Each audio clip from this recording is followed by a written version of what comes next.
வணக்கம். எடப்பாடி பழனிசாமி டிடிவி தினகரன் கொடுத்திருந்த வழக்கை வாபஸ் வாங்கியிருக்கிறார். இது மிகப்பெரிய ஒரு ஆச்சரியமாக இருக்குது. டிடிவி தினகரனை பார்த்தாலே அவருக்கு பிடிக்காது, ஆகாது. நமக்கு எதிரியே டிடிவி தினகரன் தான். அதிமுகவில் துணை பொதுச் செயலாளராக இருந்தார். சசிகலா சிறைக்கு போகும்போது அவர் துணை பொதுச் செயலாளர். இவரை முதலமைச்சராகிட்டு போயிருந்தாங்க. அதனால் பார்த்தீங்கன்னா தனக்கு போட்டி அப்படின்னா டிடிவி தினகரன் தான் அப்படிங்கிற எண்ணத்தில் தான் அவர் கட்சியை விட்டு 2017 விரட்டி விட்றாரு. விரட்டி விட்ட பிறகு அவர் 2018 அம்மா மக்கள் முன்னேற்ற கழகம் அப்படின்னு சொல்லி ஒரு கட்சியை ஆரம்பிக்கிறாரு. கொடி அதே கருப்பு சிவப்பு, நடுவில் அண்ணாவுக்கு பதிலாக ஜெயலலிதா படம், பிரம்மாண்டமான ஒரு ஜெயலலிதா படத்தை போடுறாரு. இது பார்த்தோன்னே பார்த்தீங்கன்னா எடப்பாடி பழனிசாமி, அப்போ ஓபிஎஸ் 2 பேருமே ஒன்றா தான் இருந்தாங்க. அவங்களுக்குள்ளே பார்த்தீங்கன்னா ஒரு மிகப்பெரிய ஒரு பஞ்சாயத்து ஓட ஆரம்பிச்சிருச்சு. இல்லை இது இப்படியே விடக்கூடாது, எப்படி ஜெயலலிதா படத்தை இவங்க பயன்படுத்தலாம் அப்படின்னு சொல்லிட்டு கூடுதல் அமர்வு, 3வது கூடுதல் அமர்வு நீதிமன்றத்தில் போய் ஒரு வழக்கை போடுறாங்க. எதுக்காக அப்படின்னு பார்த்தீங்கன்னா, அம்மா புகைப்படத்தை இவங்க பயன்படுத்தக்கூடாது அப்படிங்கிற மாதிரி சொன்னாங்க. அதே போல் அதிமுகவில் இருக்கிற மாதிரி கருப்பு சிவப்பு வெள்ளை அப்படிங்கிற மாதிரி ஒரு கலரையும் பயன்படுத்துகிறாங்க அப்படிங்கிற மாதிரி சொல்லியிருந்தார். இது என்னடா இது அக்கப்புறா இருக்குது அப்படின்னு சொல்லிட்டு ரொம்ப பாவம் அதிமுக கட்சியை நடத்துறதுக்கே கஷ்டமாக இருக்குது அப்படிங்கிற மாதிரி 25 லட்ச ரூபா நஷ்ட ஈடும் வழங்கணும் அப்படின்னு சொல்லியிருந்தாங்க. இந்த வழக்கு கிட்டத்தட்ட ஒரு 5 வருஷம் நிலுவையில் இருந்துக்கிட்டே இருந்தது. பார்த்திங்கன்னா நேற்று நீதிபதி தமிழரசி அவங்க முன்பு வந்தது, விசாரணைக்கு வந்தது. அப்போ எடப்பாடி பழனிசாமி தரப்பில் பார்த்தீங்கன்னா திடீர்னு யாருமே எதிர்பார்க்காத மாதிரி நாங்கள் இந்த வழக்கை வாபஸ் வாங்கிக்கிறோம் அப்படிங்கிற மாதிரி சொல்லிட்டாரு. நீதிபதிக்கும் ஒரு ஆச்சரியமாச்சு. இது மாதிரி டிடிவி தினகரன் ஆதரவாளர் வழக்கறிஞராக போன ராஜ செந்தூர பாண்டியன் அவருக்குமே மிகப்பெரிய ஒரு ஆச்சரியமாக இருந்துச்சு. எதுக்காக எடப்பாடி பழனிசாமி திடீர்னு இந்த வழக்கை வாபஸ் வாங்குறேங்கிறாரு அப்படின்னு தெரியல. ஒருவேளை பாஜகவோட கூட்டணி அப்படிங்கிற மாதிரி உறுதியான பிறகு நம்ம என்ன பண்ணுறது, இனிமேல் எதிர்ப்பெல்லாம் தெரிவிக்க முடியாதுல்ல. எப்படியா இருந்தாலும் பாஜக டிடிவி தினகரனுக்கு ஒரு சப்போர்ட் ஆதரவாக வந்துருவாங்க அப்படிங்கிறனால வழக்கெல்லாம் தொடுக்க வேணாம், வாபஸ் வாங்கிக்குவோம் அப்படிங்கிற ஒரு எண்ணத்தில் வந்துட்டாரா, இல்லை பாஜக கொடுத்த அழுத்தத்தில் வாபஸ் வாங்கிட்டு இருக்காரா அப்படிங்கிற மாதிரி தெரியல. ஆனால் வழக்கை வாபஸ் வாங்கிட்டாரு. ஒருவேளை இது ஒரு அதிமுக பாஜக கூட்டணியோட டிடிவியும் உள்ளே வராரு அப்படிங்கிற மாதிரி இருக்கும் அப்படிங்கிற மாதிரி சொல்கிறாங்க. பார்க்கலாம் என்ன நடக்கும் அப்படின்னு சொல்லிட்டு. எடப்பாடி பழனிசாமி அவ்வளோ சுலபத்துலலாம் திருந்துற ஆளு கிடையாதுங்க.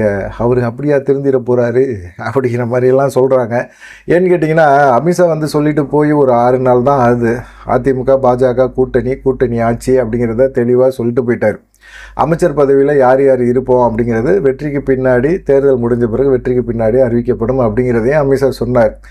பக்கத்திலே இருந்து கேட்டுக்கிட்டு இருந்த எடப்பாடி பழனிசாமி அப்போல்லாம் ஒன்றும் ரியாக்ட் பண்ணாமல் 6 நாள் கழித்து ரியாக்ட் பண்ணுறாரு. அப்படின்னா என்ன காரணம் அப்படின்னு பார்த்தீங்கன்னா, அதிமுகவில் நிர்வாகிகள் யாருக்கும் அதிமுக பாஜக கூட்டணி வச்சது பிடிக்கல. சரி, கூட்டணி வச்சது தான் பிடிக்கல அப்படின்னா கூட்டணி ஆட்சின்னு எப்படி நீங்கள் அப்படி சொல்லிட்டு இருக்கிறாரு, நீங்கள் அமைதியாக கேட்டுட்டு வந்துருக்கீங்க, என்ன உங்கள்கிட்ட இருக்கிற ஆளுமை அப்படிங்கிற மாதிரி கேள்வியையும் நிர்வாகிகள் வைக்க ஆரம்பிச்சிட்டாங்க. இது எடப்பாடி பழனிசாமிக்கு மிகப்பெரிய ஒரு சங்கடம். சிறுபான்மையினர் பிரிவில் இருக்கிற நிர்வாகிகள் எல்லாமே விலகி போக ஆரம்பிக்கிறாங்க. அதே போல் கட்சிக்குள்ளேயும் பார்த்திங்கன்னா பல இடங்களில் கண்டன குரல்கள், பூத்து கமிட்டி ஆலோசனை கூட்டம் நடக்கும்போது மிகப்பெரிய ஒரு பஞ்சாயத்தெல்லாம் சந்திக்க வேண்டிய ஒரு சூழ்நிலை இருக்குது. அதிமுக பாஜக கூட்டணி அப்படிங்கிறது உங்களுக்கான நிர்பந்தம். உங்கள் இப்போ சம்மந்தி மேலேயும் உங்கள் பையன் மேலேயும் ஊழல் வழக்கு இருக்குது, அதெல்லாம் தூக்கி போட்டு உள்ளே போட்டுருவோம் அப்படிங்கிற மாதிரி மிரட்டியிருக்காங்க. அதே போல் முன்னாள் நீதிபதி சதாசிவம் சமீபத்தில் எடப்பாடி பழனிசாமியை சந்தித்து பேசியிருக்கிறார். பேசும்போது அவர் என்ன சொல்லியிருக்காரு அப்படின்னா, ஏகப்பட்ட வழக்குகள் இருக்குது, நீங்கள் எங்கெங்கெல்லாம் முதலீடு பண்ணியிருக்கீங்க அப்படிங்கிற ஒரு விஷயத்தை அமலாக்கத்துறை எடுத்துட்டாங்க. அப்படி எடுக்கும்போது கண்டிப்பாக உங்கள் குடும்பமே சிறையில் இருக்கும், நீங்களும் சிறைக்கு போயிடுவீங்க. பாஜக அந்த ஒரு திட்டத்தில் தான் இருக்கிறாங்க. யார் கையிலையாவது கட்சியை கொடுத்துருவாங்க, செங்கோட்டையன் கையில் கட்சியை கொடுக்கறதுக்கான வாய்ப்புகள் அதிகமாகிட்டே போகுது. நீங்கள் பாஜகவோட கூட்டணி அப்படிங்கிற ஒரு இணக்கத்துக்கு போயிட்டீங்க அப்படின்னா சம்பந்தி, உங்கள் பையன், உங்கள் உறவினர்கள் இவங்களை வழக்குகளையும் சிறைக்கு போகிறதையும் தவிர்க்கலாம். 2வது பார்த்தீங்கன்னா, கட்சி சின்னம் 2மே உங்கள் கையிலே இருக்கும். மற்றபடி ஒன்றுமே உங்களுக்கு பிரச்சனை வராது. நீங்கள் கூட்டணி தானே வைக்க போகிறீங்க, கூட்டணியை வச்சுக்கோங்க அப்படிங்கிற மாதிரி அவரும் எடப்பாடி பழனிசாமியை கன்வின்ஸ் பண்ணியிருக்காரு. பெரிய மன உளைச்சல் இருந்துகிட்டே இருந்தார். உட்கட்சி பிரச்சனை, கட்சியை உடச்சிருவாங்களோங்கிற ஒரு பயம், பாஜகவோட நம்ம கூட்டணி இல்லை அப்படின்னு தொடர்ந்து பேசுகிறது வீண் அப்படிங்கிற மாதிரி ஒரு எண்ணத்துக்கும் வந்துட்டார். குடும்பத்தில் இருக்கிறவங்களும் ஒரு அழுத்தம், ஏங்க நீங்கள் சேர்த்து வச்ச சொத்து போதும், நமக்கு கட்சியாக முக்கியம், கட்சியெல்லாம் முக்கியம் கிடையாது, விடுங்க, கட்சியை பாட்டுக்கு நீங்கள் தலைமை பொறுப்பில் உட்காந்துக்கங்க, கட்சியை அவங்க நடத்திட்டு போட்டோம், பாஜக நடத்தட்டும் அப்படிங்கிற மாதிரி தான் எண்ணத்துக்கு விட்டுட்டாங்க. இது எடப்பாடி பழனிசாமிக்கும் ஒரு கன்வீனியண்ட்டாக போயிடுச்சு. ஆனால் இங்கே இருக்கிற 2ஆம் கட்ட நிர்வாகிகள்லாம் சமாளிக்கணும்ல. ஆனால் 2ஆம் கட்ட நிர்வாகிகளில் பார்த்திங்கன்னா அவங்களில் வேலுமணி, தங்கமணி இந்த மாதிரி நபர்கள் எல்லாமே ஓகே. கேபி முனுசாமி கூட ஒரு அரை மனசாக தான் ஒத்துக்கிட்டார். ஜெயக்குமார் சுத்தமாக ஒத்துக்கலைன்னு வச்சுக்கோங்க. உதயகுமார் இந்த மாதிரி தென் மாவட்டத்தில் இருக்கிறவங்க கூட திரும்ப ஏன் பாஜகவோட கூட்டணி வைக்கிறீங்க அப்படிங்கிற மாதிரி எண்ணத்துக்கு தான் போனாங்க. வெளியே சொல்லலை. என்ன பண்ணுறது, எடப்பாடி பழனிசாமி எடுக்கிற முடிவு, அவர் எடுக்கிற முடிவுக்கு நம்ம கட்டுப்பட்டு ஆகணும். வேறு ஏதாவது பேசினோம்னா கட்சியை விட்டு தூக்குறேன்பாரு. கட்சி இன்றைக்கி இருக்கிற நிலைமைக்கு தேர்தலை சந்திக்கட்டும். தேர்தலில் வந்து மிகப்பெரிய ஒரு தோல்வியை எடப்பாடி பழனிசாமி கொடுத்துட்டார் அப்படின்னா இனிமேல் அதிமுகவுக்கும் அவருக்கும் எந்த சம்பந்தம் இல்லை அப்படிங்கிற ஒரு எண்ணத்துக்கு போயிடுவாங்க. அதை தான் எடப்பாடி பழனிசாமின்னு நினைக்கிறாரு. நம்ம இந்த ஒரு தேர்தலை சந்தித்து பாஜக கொடுக்குற உத்தரவாதம் நம்ம வந்து கண்டிப்பாக முதலமைச்சர் ஆயிடலாம் அப்படின்னு நினைக்கிறாரு. பாஜக உத்தரவாதம் கொடுப்பாங்க. எடப்பாடி பழனிசாமியோட கிரிமினல் அவங்க அமித்ஷா. எடப்பாடி பழனிசாமி 1% கிரிமினல் அப்படின்னா அமித்ஷா வந்து ஒரு 1000 மடங்கு கிரிமினல். அவர் கண்டிப்பாக வந்து எடப்பாடி பழனிசாமியெல்லாம் அவ்வளோ சுலபத்தில் விட்டு கொடுக்க மாட்டார், அவ்வளோ சுலபத்தில் விட்டு ஆட விட மாட்டார் அப்படிங்கிற மாதிரி தான் இருக்குது. இப்போயே பார்த்திங்கன்னா ஒரு வருஷத்துக்கு முன்னாடியே எடப்பாடி பழனிசாமி கூப்பிட்டு கூட்டணிக்குள்ளே கொண்டாந்து போட்டாங்க. ஏன்னா வேறு எங்கிட்டும் பேச முடியாது. அவர் விஜயோட பேச்சுவார்த்தை நடத்தியிருந்தார். திமுக கூட்டணியை உடச்சி அங்கிட்டிருந்து கொண்டு வந்து ஒரு கூட்டணியை உருவாக்கலாம் அப்படிங்கிற மாதிரி எண்ணத்தில் இருந்தார். அப்படிலாம் கொண்டு வந்தால் பாஜக வளர்ச்சி அடையுமா அப்படிங்கிற மாதிரி ஒரு கேள்வியுமே இருந்தது. அதனால் பார்த்திங்கன்னா எடப்பாடி பழனிசாமியை ஒரு சந்தோஷப்படுத்தணும் அப்படிங்கிறதுக்காக தான் அண்ணாமலையை மாற்றி விட்டு நயினார் நாகேந்திரன் கொண்டு வந்தார். சரி, இது ஒரு பக்கெட்டு போட்டோம். எடப்பாடி பழனிசாமி நேற்று செய்தியாளர் சந்திக்கும் போது கூட்டணி ஆட்சியெல்லாம் இல்லைங்க அப்படிங்கிற மாதிரி ஒரு பேச்சை பேசி விட்டார். இது பாஜக வட்டாரத்தில் மிகப்பெரிய ஒரு சலசலப்பை ஏற்படுத்திட்டு போச்சு. அவ்வளோ பெரிய மனுஷன் வந்து இங்கே வந்து உள்துறை மந்திரி இங்கே வந்து எடப்பாடி பழனிசாமியை கூப்பிட்டு வாப்பான்னு உட்கார வச்சு பேச்சு வார்த்தையெல்லாம் முடித்து பேசினதுக்கப்புறம் எப்படி வந்து இப்போ கூட்டணி ஆட்சி இல்லைன்னு இப்படி எடப்பாடி பழனிசாமி சொல்ல முடியும் அப்படின்னு சொல்லி பாஜகவில் ஒரு இது பண்ண ஆரம்பிச்சிட்டாங்க. அதிமுகவில் தான் இவ்வளோ பஞ்சாயத்து ஓடிக்கிட்டு இருந்துச்சுன்னா கண்டிப்பாக வந்து பாஜகக்குள்ளேயும் ஒரு சலசலப்பு வரும்ல. அந்த சலசலப்பு வந்துருச்சு நேற்று. என்ன பாஜக கூட்டணி வாக்கு இல்லாமல் எடப்பாடி பழனிசாமினால இனிமேல் கொங்கு பெல்ட்லேயோ தென் மாவட்டங்களையோ எங்கேயோ ஜெயிக்க முடியுமா அப்படிங்கிற ஒரு கேள்விக்குறி இப்போ இருக்குது. ஏன்னா நாடாளுமன்ற தேர்தலே அவங்க 20% தான் வாங்கியிருந்தாங்க. பாஜக கூட்டணி 18% வாங்கியிருந்தது. இந்த கூட்டணி வந்து பிரிய போகிறது கிடையாது. ஆனால் பார்த்தீங்கன்னா 18% வாங்கியிருக்கிறாங்க. அப்படிப்பட்ட ஒரு சூழ்நிலையில் அதிமுகவுக்கு இணையாக தான் பாஜக இருக்குது. பாஜகவுக்கு வந்து இப்போ அதிமுக 134 தொகுதியில் போட்டி போடுது அப்படின்னா 100 தொகுதிகளை வந்து பாஜக கேட்குறாங்க அப்படிங்கிற மாதிரி ஒரு பேச்சுமே இருக்குது. இப்போ 100 தொகுதிகளை கொடுக்குறாங்க அப்படின்னா கிட்டத்தட்ட ஒரு 80 தொகுதியில் இருப்பாங்க. இப்போ அதிமுக 134 தொகுதி எடுத்துக்கினாலும் என்ன தான் கூட்டணி இருந்தாலும் 134ல் 117 தொகுதி தனி மெஜாரிட்டிக்கு. அந்த 117 தொகுதியில் கண்டிப்பாக அதிமுகனால் வெற்றி பெற முடியுமா? வெற்றி பெற தொகுதிகள் அப்படின்னு சொல்லி ஒரு கணக்கெடுத்து இந்த தொகுதி ஃபுல்லாக நாங்கள் நின்றுவோம் அப்படின்னா கூட்டணி கட்சிகள் வந்து விட்டு கொடுத்துருமா? பாமக வெற்றி பெறக்கூடிய இடங்களில் நாங்கள் நின்றுக்கிறோம் அப்படின்னு அதிமுக சொன்னால் கண்டிப்பாக பாமக விட்டு கொடுக்குமா? இல்லை பாஜக வெற்றி பெறக்கூடிய இடங்கள்னு ஒரு லிஸ்ட்டை போட்டு ஒரு 84 இடங்களை கொடுத்துருக்குறாங்க. அந்த இடங்களில் வந்து நாங்கள் நிற்கிறோம் அப்படின்னு சொன்னால் நீங்கள் நில்லுங்க, ஒரு 50 தொகுதி எங்கள் கையில் கொடுங்க அப்படிங்கிற மாதிரி தான் பாஜக பேசுவாங்க. அந்த மாதிரி தான் போயிட்டுருக்குது. இந்த மாதிரி சூழ்நிலையில் எடப்பாடி பழனிசாமி இப்போ வந்து கூட்டணி ஆட்சி இல்லை அப்படின்னு சொன்னால் எப்படி வந்து இவர் ஆட்சி அமைக்கிறதுக்கே கூட்டணி கட்சிகளோட தயவு தேவைப்படும்.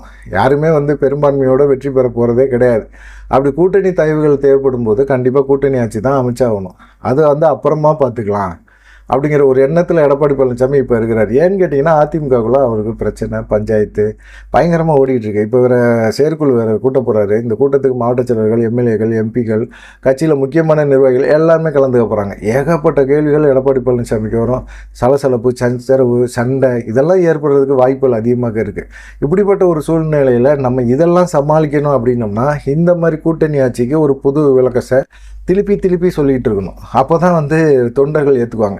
ஆனால் தொண்டர்கள் வந்து திரும்பவும் எடப்பாடி பழனிசாமி போய் தான் சொல்கிறாரு. அமித்ஷாவை சந்திக்க போனது நான் கூட்டணி தொடர்பான பேச்சுவார்த்தை இல்லைன்னு சொன்னார். அப்போயே வந்து ஆமாங்க பேச போனேன், கூட்டணி தொடர்பான பேச்சுவார்த்தை பண்ண போனேன், எவ்வளவோ முயற்சி பண்ணேன், மற்ற கட்சிக்காரங்க வரமாட்டேறாங்க, கூட்டணிக்காக வரமாட்டேறாங்க, நம்ம திமுக ஒழிக்கணும்னா நம்ம வந்து பாஜகவோட திரும்ப கூட்டணி வச்சு ஆகணும், மத்தியில் ஆட்சி செய்து அந்த கட்சியோட ஆதரவு இருந்தால் தான் நம்ம திமுக எதிர்க்க முடியும் அப்படின்னு ஒரு வார்த்தை சொன்னார்னா அது ஓகே, அது தொண்டர்கள் ஏற்றிருப்பாங்க. ஆனால் அதெல்லாம் சொல்லாமல் அப்பட்டமான அதிமுக தொண்டர்களை மட்டரகமாக நினச்சி அப்படிலாம் நாங்கள் போகலையே, அமித்ஷாட்ட வந்து நான் கூட்டணி தொடர்பான பேச்சுவார்த்தை பேசவே இல்லையே அப்படின்னு சொன்னார். இப்போ பாஜகவோட கூட்டணி வைக்கிறனால தான் முக்கியமான திமுக அமைச்சர்கள் மேலே கொண்டு போய் புகார் கொடுக்குறாரு. அமலாக்கத்துறை ரெய்டு நடக்குது. இப்போ நேற்று கூட பார்த்திங்கன்னா சட்டமன்றத்தில் 3 முக்கியமான அமைச்சர்கள் மேலே வந்து நம்பிக்கையில்லா தீர்மானம் கொண்டு வர்றாரு. இப்போ அவங்க மேலெல்லாம் ரைடு அடிப்பாங்க பாஜக. பாஜக கூட்டணி இருக்கிறனால எடப்பாடி பழனிசாமி என்ன சொல்கிறாரோ அதை கேட்க பாஜக தயாராக இருக்குது. திமுக வந்து ஆட்சியை விட்டு வெளியேற்றணும், அப்படிங்கிற எண்ணம் மட்டும்தான் அவங்களுக்கு இருக்கிறாங்க. அதுக்காக எடப்பாடி பழனிசாமியை முதலமைச்சர் ஆக்கிடுவாங்கலாம் எடுத்துக்க கூடாது. சரி, இப்போ நயினா நாகேந்திரன் இப்போ அவர் வந்து கூட்டணி ஆட்சி இல்லை அப்படின்னு சொல்கிறாரு. நயினா நாகேந்திரன் ஒரு பதில் சொல்லணும். இப்போ தான் மாநில தலைவர் அண்ணாமலை இருந்திருந்தானா என்ன, அவர் ஸ்டைலில் வேறு மாதிரி பேசியிருப்பார். அவர் பேசுகிறத பேசிட்டு போட்டோம்னா, அவர் பாட்டு பேசிட்டோம்னா அதெல்லாம் ஒன்றும் தப்பு கிடையாது. அவர் பேசட்டும். அன்னைக்கு என்ன சொன்னார் நம்ம அமித்ஷாஜி, அவர் சொன்னது தான் உண்மை, அவர் சொன்னது தான் நடக்கும், எடப்பாடி பழனிசாமி என்ன வேணாலும் சொல்லிட்டு போட்டோம் அப்படின்னு சொன்னார். ஆனால் நயினா நாகேந்திரன் மாநில தலைவர் ஆன பிறகு இது மாதிரி ஒரு பஞ்சாயத்து வந்திருக்கா என்னங்க, எடப்பாடி பழனிசாமி கூட்டணி ஆட்சி கிடையாதுன்னு சொல்கிறாரு, அமித்ஷா கூட்டணி ஆட்சிங்கிறாரு, நீங்கள் என்ன நினைக்கிறீங்க அப்படின்னு கேட்டால், இதெல்லாம் வந்து பாஜக மேலிடம் பார்த்துக்குங்க, அமித்ஷாஜி முடிவு பண்ணிக்குவார், நம்ம வந்து நம்ம வேலையை கூட்டணி தொடர்பான வேலையை மட்டும் பார்ப்போம், தொகுதி சம்மந்தமாக மட்டும் பேசுவோம் அப்படின்னு சொல்கிறார். இதுக்கு தான் நயினா நாகேந்திரனா போட்டிருக்குது. ஏன்னா அண்ணாமலை இருந்தால் டப்புன்னு உடனே டென்ஷன் ஆகி எடப்பாடி பழனிசாமி எப்படி நீங்கள் பேசலாம், மாற்றி பேசலாம், தேமுதிகவுக்கு அப்படி தானே ராஜ்யசபா சீட்டு கொடுக்குறேன்னு சொல்லி நாடாளுமன்றத்தில் அவங்களோட கூட்டணி வச்சுட்டு இப்போ ராஜ்யசபா சீட்டு கேட்டால் நான் அவங்களுக்கு கையெழுத்து போட்டு கொடுத்துருக்கேன்னா, நான் யாருக்காவது சொல்லியிருக்கேன்னா, உத்தரவாதம் கொடுத்துருக்கேன்னா அப்படிங்கிற மாதிரி பல கேள்விகளை கேட்டு குழப்பி விட்டார். தேமுதிகவே கடுப்பாயிட்டாங்க, பிரேமலதா கடுப்பாயிடுச்சு. ஏன்னா அந்த அளவுக்கு வந்து மாற்றி பேசுவார். ஒரு வாக்கு சுத்தமே கிடையாது எடப்பாடி பழனிசாமிகிட்ட. துரோகம் பண்ணுறது இந்த மாதிரி வேலையெல்லாம் பார்த்தா அதிமுக தொண்டர்கள் எப்படி வந்து எடப்பாடி பழனிசாமிக்கு ஓட்டு போடுவாங்க அப்படிங்கிற ஒரு கேள்வியாக தான் இருக்குது. இப்போ பாஜகவுக்கும் அதே தான் சொல்கிறாரு. கூட்டணி ஆச்சுன்னா அன்னைக்கு கேட்டுக்கிட்டு உட்காந்துருந்தார், சும்மா வாயை மூடிக்கிட்டு உட்காந்துருந்தார், அமித்ஷா பக்கத்தில் உட்காந்துருக்கிறதுனால. இன்றைக்கி வந்து இல்லை அப்படின்னு சொல்லி அதுக்கு ஒரு புது விளக்கம் கொடுத்துக்கிட்டு இருக்காரு. ஆனால் இதே சமயத்தில் அண்ணாமலை இருந்திருந்தாருன்னா கண்டிப்பாக ஒரு பதிலடி வந்திருக்கும். இப்போ நயினா நாகேந்திரன் அப்படிங்கிறனால கண்டிப்பாக பெருசாக ஒன்றும் இல்லை. மத்தியில் ஆட்சியில் வந்து பாஜக தான் இருக்குது. இவர் பாஜக திரும்ப ஆட்சிக்கு வராதுன்னு நினச்சாரு, ஆட்சிக்கு வந்துட்டாங்க. வந்த பிறகு என்ன பண்ணுறது அப்படிங்கிற ஒரு குழப்பத்துலேயும் எடப்பாடி பழனிசாமி இருக்கிறாரு. இந்த மாதிரி சமயத்தில் பாஜக தயவோட கடந்த முறை பார்த்திங்கன்னா ஒரு 4.5 வருஷம் வந்து ஆட்சியில் இருந்தார். இனிமேலும் ஆட்சிக்கு வந்தாலும் பாஜகவோட தயவு வேணும். எடப்பாடி பழனிசாமி பாஜக தயவு இல்லாமல் ஆட்சியும் பண்ண முடியாது, கூட்டணி ஆட்சி இல்லாமல் அவரால் நடத்தவும் முடியாது அப்படிங்கிற ஒரு சூழ்நிலையை பாஜக கொண்டு வந்துடும். இப்போ கூட அமித்ஷா வந்து இன்னொரு 14 நாள் கெடு கொடுத்துருக்கிறாரு எடப்பாடி பழனிசாமிக்கு. அதுக்குள்ளே நீங்கள் வந்து கூட்டணி ஆட்சி அப்படின்னு தான் அறிவிக்கணும், கூட்டணி கட்சிகளுக்கும் ஆட்சியிலையும் அதிகாரத்துலேயும் பங்கு இருக்குது அப்படிங்கிற மாதிரி அறிவிக்கணும். அப்படி இல்லை அப்படின்னா ஸ்டைலில் நாங்கள் பழைய ஸ்டைலுக்கே போயிடுவோம், எடப்பாடி பழனிசாமி நம்ப தகுந்த ஆள் இல்லை அப்படிங்கிறத நீங்களே உறுதிப்படுத்திட்டீங்க அப்படிங்கிற மாதிரி அமித்ஷா எடப்பாடி பழனிசாமி கூப்பிட்டு மிரட்டியிருக்கிறாரு அப்படிங்கிற மாதிரி தெரியுது. பார்க்கலாம், எடப்பாடி பழனிசாமி இந்த மே 2ஆம் தேதி வரைக்கும் கொஞ்சம் விட்டு பிடிங்க. செயற்குழு கூட்டத்தில் காரசாரமான விவாதங்கள்லாம் வரும், அந்த விவாதங்களை தவிர்க்கிறதுக்கு தான் நான் இந்த மாதிரி பண்ணியிருக்கிறேன், ப்ளீஸ் கொஞ்சம் விட்டுருக்கேன் அப்படிங்கிற மாதிரி கெஞ்சிருக்கிறாரு அப்படிங்கிற மாதிரி சொல்கிறாங்க. பார்க்கலாம் என்ன நடக்குமோ அப்படிங்கிறத. நீங்கள் என்ன நினைக்கிறீங்க எடப்பாடி பழனிசாமியோட பேச்சையும் அமித்ஷாவோட மிரட்டலையும்? டிடிவி தினகரன்ட்ட இணக்கமாக திடீர்னு எடப்பாடி பழனிசாமி போகிறதுக்கு என்னப்பா விஷயம் அப்படிங்கிற மாதிரியும் என்ன நினைக்கிறீங்க அப்படிங்கிற ஒரு விஷயத்த மறக்காமல் கமெண்ட் பண்ணுங்கள். நன்றி, வணக்கம்.